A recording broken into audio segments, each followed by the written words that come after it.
D burtiņu ģimenes vārdu. Vārdu sākumā, tā teikt. No kurienes tas ir sācies, kā tas ir sācies, kas ir autors tam visam, visai tai dinastijai, tā teikt. Tas bija speciāli, jā. Mēs, tā kā jau bija Dina un Dainis, tad jau Dairim jau gribējām likt dāvas, vai ne? Vai mēs paši pirmo bijām, zinu, izdomājuši. Skatoties jau ārzemju basketbols, Denijs. Jāraksta manam tēvam apsveikums vārdienā, vai dzimšanas dienā, jā. Un Dainis aiziet sūtīt tajā laikā vēl telegrammas. Un tad viņš principā izvēlējās un ielika uzrakstīt Dairis, arī tā kā pierakstīt. Bet es izvēlēju? Tu beigās tu ieliktu. Es jau neatceru. Zinot, ka Dainis pats arī bijis profesionāls basketbolists, Dina ir nodarbojusies ar augstu līmeņu, tā teikt, airēšanu. Teiksim, tāds jautājums varbūt, kā būtu, ja būtu formātā, kas būtu, ja Dāvija vietā būtu pieteicies daļais dzimums, uz kurien sūtīt, uz basketbolu vai uz airēšanu?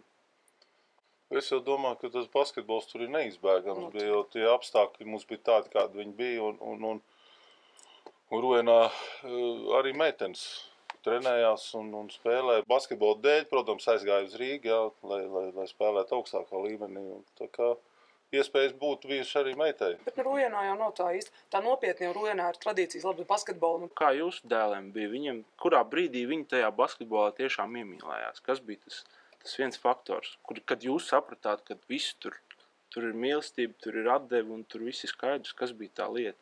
Tas jau sākās ar to, ka viņi jau visu laiku, es braucu uz Valmieru spēlēt, viņi jau visu laiku brauc līdzi, viņi visās spēlēs bija klāt. Viņi tur stāvēja, viņi fanoja, viņi tur bļāva. Līdz asarām dzīvoja līdzi. Jā, un tad viņi paši arī, viņi tā kā vecāki spēlēja, viņi arī, tā kā mazs bērns, viņš jau mēģina apdarināt. Jā, Vienmēr bija līdz visām spēlēm, pat cik es braucu, jo man jau nebija ne tādu radu Dainu, māma jau ātri nomira, un nebija pie kā atstāt īsti, tāpēc vienmēr. Tā mēs esam bijuši kopā. Zināju, tie ir robeži, līdz tejienai drīkst, tālāk nedrīkst. Es, tā kā braucu jaunatnes līgas, braucu kā treneris līdz, jā, un ja Valmierā bija spēles, tad mamma arī brauc. Ņemot vērā to, ka starp abiem brāļiem tāda ir 3 gadu starpība, kas bija tas varbūt spilgtākais jūsu skatījumā, ko Dāvis vēl gatavojoties tai basketbolu, tai sporta skolas uzsākšanai, ko viņš visvairāk no Daira mācījās? To attieksmē, ne, ar to atbildības sajūtu. Darim ļoti, ar kādu viņš arī uz katru spēju atbrauc. Viņš jau tas mazais tur visiem maisījās pat kājām. Viņš visu laiku bija visās, man liekas, ka viņš tur visās grupās treniņos piedalījies, jo tur sākumā Dairim bija cits treneris, sāk ar tiem 8-9 gadiem. Man, cik es redzēju, tad viņš bija visur, ja tur bija arī malā kaut kāds gross nolikts. Tur bija jāskatās, Dievs dot, lai viņam tur neuzskriet virsū, jo viņš tā tur bija, mēs reizē gājām uz skolu un reizē gājām mājās visu. Galvenais, ko jūs dēliem, teiksim, tajā sākuma posmā mācījāt, kas varbūt ir ārpus, teiksim, tā treneru kompetence. Viņam tā sporta skola sākās nenormāli agri, principā, Dairim. Dārziņā. Viņš vēl bija bērnu dārzā, kad viņus pirmiem mačiem paņēma. Un tad autobusu šofers mums stāstīja, tagad sākās spēle, viņš labi lasīja bērnu dārzā, mācīja ātri lasīt, un reklāmas gar malām, kā salikts. Visi spēlē, viņš izlasa visas reklāmas, tā kamēr viņš saprot, ka kaut kas jāsāk darīt. Tā kā viņam ļoti tā grūti var pateikt. Tā viņš bija 6 gadu jaunāks. Jā. Jo tie bija 85 gadi, jā, viņš no dārza. Ja gadījumā kaut kas nebija ne tā izdarīts, viņš jau vēl nebija atnācis, ka mēs visi jau zinājām, kas jo mums kolēģi vienkārši viens zvans un viss ir skaidrs, kas nav bijis vai izdarīts vakar, jā, kaut kāda mājas darba izpildījis vai.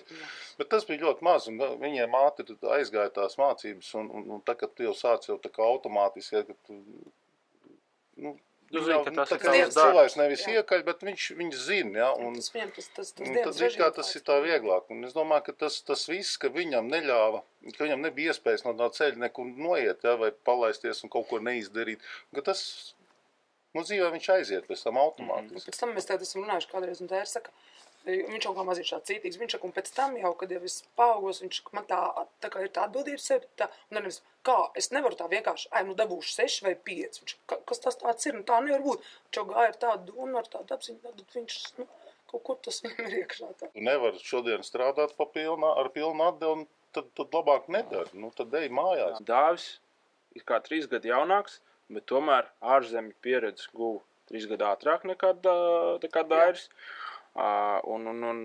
Kāpēc tas tā ir? Viņš tā kā vairāk jau rāvās uz tām ārzemēm jau priekšlaicīgi. Veidojās tam VEFam laba komanda, viss bija sakārtots un tā kā tie nosacījumi arī ļoti labi.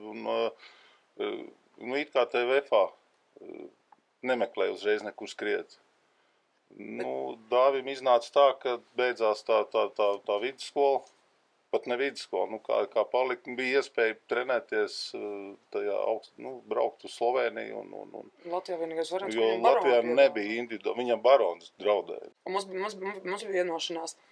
Tā kā pirmā spēle viņiem bija Vitorijā, un tā laikā, es teicu, esmu par tiem, kas ir mainīgi. Tātad, lai uzvar mainīgi, bet daži, lai nospēlē tā pats labi. Tā kā otra spēle bija pavasarī Bilbao, tad loģiski mums bija jābūt par Bilbao, un tad vēl gala beigās tas skautiņš gandrīz tāds sanāca. Bet tad, godīgi teikšu, Dāvs centās aizturēt to Dairu, palīdzēt, lai kaut kas nav, tā kā aizstāvēt.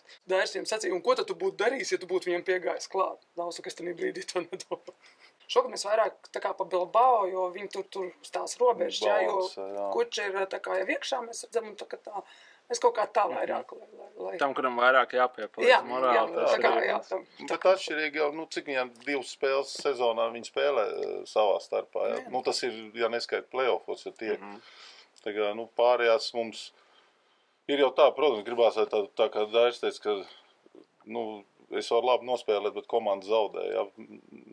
Es bieži vien skatos arī tā, ka, redz, nav variantu vinēt, bet galvenais, lai pašiem labi. Paši labi nospēlē un labi jūtās. To gadu starpību sadalat uz pusēm un pieņemam, ka abi brāļi sāk spēlēt tajā vecumā plus mīnus NBA. Kā jums būtu? Jūs tā kā vairāk būtu ar viņiem un mēģinātu, teiksim, viņus tā vēl auklēt tajā iesākšanas posmā vai tomēr ļautu jau pašiem sisties, teiksim, pa to lielo līgu un pa to lielo dzīvi? Es domāju, tas klātbūtnes efekts, viņš jau nav slikti, bet man reizēm liekas, ka, Čals ir pieaudzis, un varbūt, ļaujiet viņam pašam to dzīvi kaut kā saprast, kas ir kas. Ir palīdzība, vienmēr ir vajadzīga, bet lai tur 24 stundas dienā, es tur visu, protams, tas pirmais gads ir grūti un ir jāieiet, bet viņam ir jāsāk pašam dzīvot. Kā pašam Dairim ir? Viņš atkal raujās arī uz to NBA vairāk, vai viņam tomēr arī vairāk tā Eiropa mīļāk? Viņš teica, tur iekšā tikt ir grūtāk nekā spēlēt. Tas basketbols Eiropā jau ir sarežģītāks basketbols.